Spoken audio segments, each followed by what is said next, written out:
5000ක් කල් බුද්ධ ශාසනය ගිය තැන ධාතුන් වහන්සේලාට වඳින අවසාන කෙනත් මැරුණට පස්සේ ධාතුන් වහන්සේලාගේ ඇසුරෙන් පින් කරගන්න අය නැහැ. අන්න එතකොට මුළු ලංකාවෙම තියෙන ධාතුන් වහන්සේලා මේ උතුම් ස්වර්ණමාලී සෑරජාණන් වහන්සේගේ මුදුනට එනවා. ඉරිදීව. අබෑටයක් පමණ නමුත් වූ ධාතුන් වහන්සේලා වඩිනවා. එහෙම වැඩලා මේ සෑරජාණන් වහන්සේ දෙබෑ වෙලා ද්‍රෝණයක් ධාතුන් වහන්සේලා අහසට මතුවෙලා මුතු ඇලක් වගේ අහසේ පේනවා. පෙනිලා මෙතන ඉඳලා නාගදීපිට එනවා.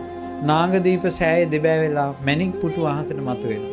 මතු වුණාට පස්සේ අර මැණික් පුටුවේ ලස්සනට ධාතුන් වහන්සේලා පිහිටලා මැණික් පුටුවත් එක්කම ඒ ධාතුන් වහන්සේලා දඹදිව වජ්‍රාසනයේ බුද්ධ ගයාවට වඩිනවා. ඒ බුද්ධ ගයාවට වඩිනකොට හැම ලෝක ධාතුවකින්ම බුදුරජාණන් වහන්සේගේ කේශ ධාතුන් වහන්සේලා, ලෝම ධාතුන් වහන්සේලා, අස්ථි ධාතුන් වහන්සේලා, නඛ ධාතුන් වහන්සේලා සියලුම ධාතුන් වහන්සේලා වඩිනවා ඒ වෙලාවට.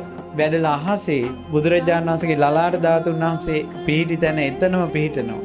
අකු ධාතුන් වහන්සේලා පිහිටනවා. ඒ තැන්වල හැම එකක්ම අබෑටයක් නමුත් ධාතුන් වහන්සේලා පිහිටනවා. පිහිටලා බුදු සිරුර මැවෙනවා.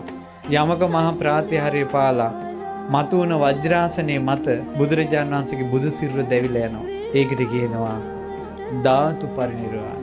දෙවිවරු හඬනවා, වැළපෙනවා.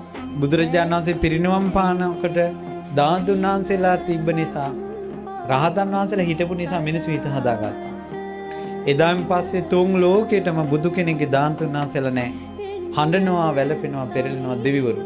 මනුස්ස ලෝකෙ මිනිස්සු මේක දන්නේ නැහැ.